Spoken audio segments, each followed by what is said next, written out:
When I arrived today and stepped off the elevator on the 6th floor, I was pleasantly surprised to see a big gaggle of media, 7 or 8 TV cameras, 5 or 6 reporters, all gathered around sort of aging, middle-aged man, and I don't know Mr. Mendez, and so I thought, oh, wow, that's really good, a great media turnout for this event.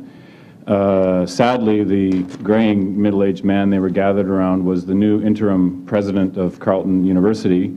There's another story going on here in the life of the university. It's newsworthy, but regrettably, the same gaggle weren't gathered around Mr. Mendez, and I think I could probably just about stop there, I suppose, but I'll go on. 2 years ago, Carleton hosted an international symposium on the role of the media in the Rwanda genocide, and in his message to that symposium, Kofi Annan saluted journalists for taking the time to think about their role in the events of 1994, and he concluded by saying, "There is no more binding obligation than the prevention of genocide." He was addressing those remarks largely at practitioners in the news media. Sadly, preventing genocide is almost certainly not the top priority of most journalists and news organizations. The news media just does not seem to operate that way. Frankly, I'm not sure working journalists even think of themselves of playing a role in preventing conflict or eliciting early and timely responses to prevent the deterioration of conflict situations into genocide. That is just not part of the thought process. The thought process, I believe, is more about the need to record important events, to give voice to the voiceless, to comfort the afflicted and afflict the comfortable, and most important, to tell a compelling, important story. Now, that thought process does not necessarily conflict with the notion of preventing genocide, but I don't think journalists conceive of themselves as engaging in an exercise of preventing genocide or preventing anything, for that matter. And that's something I think that we would need to resolve. Yes, there is, or should be, a sense of social responsibility that we must bring these conflict situations to light. But as journalists, the reality is we seem to be best at recording and reporting conflict once it has reached a certain pitch, by acting as witnesses to genocide and other atrocities.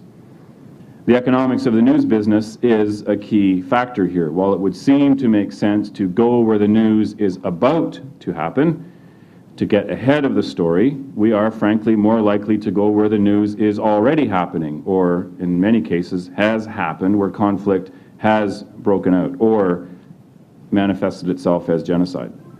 And there is literally no prevention value in that exercise. We, and in this context, when I say we, I mean Western journalists, the international media, are not so good at acting as the world's early warning system, despite every prescription that we should do precisely that. Journalists react to the same impulses as political decision makers, and conflicts often show up on our radar screen at about the same time as that of the decision makers and the diplomats, or sadly, it's on our radar screen long after it's on the radar screen of the decision makers and the diplomats. Yes, the Western media can definitely have an impact on the dynamics of conflict, indeed on genocide prevention, but there is no silver bullet. Media exposure does not equal or guarantee public pressure and political action. Relatively speaking, the war in Congo, the situation in Darfur, have been somewhat well covered by the media by comparison to the events of Rwanda, at least in a sense of general awareness. Those events are at least being recorded. But Darfur has not been elevated to the level of cause célèbre. There is no tsunami effect. There is nothing like the coverage of an event such as the famine in Ethiopia in 1984. And frankly, I don't understand why. Part of the reason I left the daily news media to come and teach and study journalism at Carleton was to try and resolve that question. So I don't have the answer.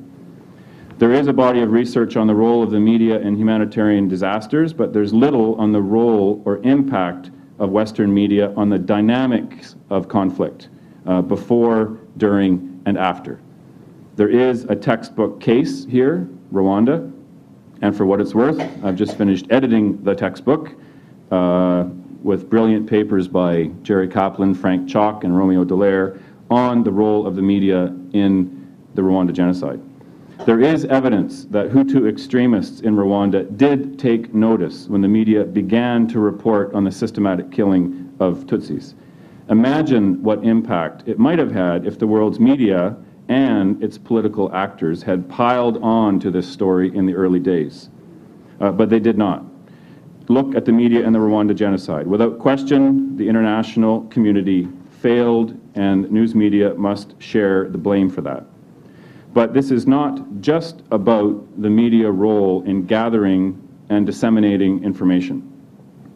I would argue that more often it is about whether or not the media can turn up the volume to the point where the general public will not allow the politicians and the decision makers to stand idly by. So the media role in preventing genocide is not just about shedding light, it is about turning up the heat. Romeo Dallaire argues convincingly that American, British, French, and Belgian diplomats knew damn well, in fact Romeo would probably say goddamn well, what was going on in Rwanda. They had better sources of intelligence than the media, or than the UN did, but they did not act. Dallaire subtitled his book, The Failure of Humanity in Rwanda. The media share responsibility for that failure, but so too do the politicians who read our copy. It's important to discuss the role of the media, but don't always shoot the messenger, as tempting as that might be. What do political decision makers do with the information that we provide? Do they act on the basis of information? Or do they act only when the information is deemed to have had an impact on public opinion, when there is public pressure to do something? We're entering a gray zone here. Is it the role of the media to advocate for intervention in a place like Darfur? Or is it our function simply to record events and let the chips fall where they may? We've heard today about the responsibility to protect. I would argue that journalists and news organizations have a responsibility to report, to shed light, and to turn up the heat. We don't seem to have any reservations as journalists about doing this with domestic stories. My former employer, the Toronto Star, will overtly wage a campaign to shame the government into taking action on homelessness or the plight of the disadvantaged or any number of other social justice issues. We should apply the same standard to our coverage of international affairs, and so far we have not. Thank you.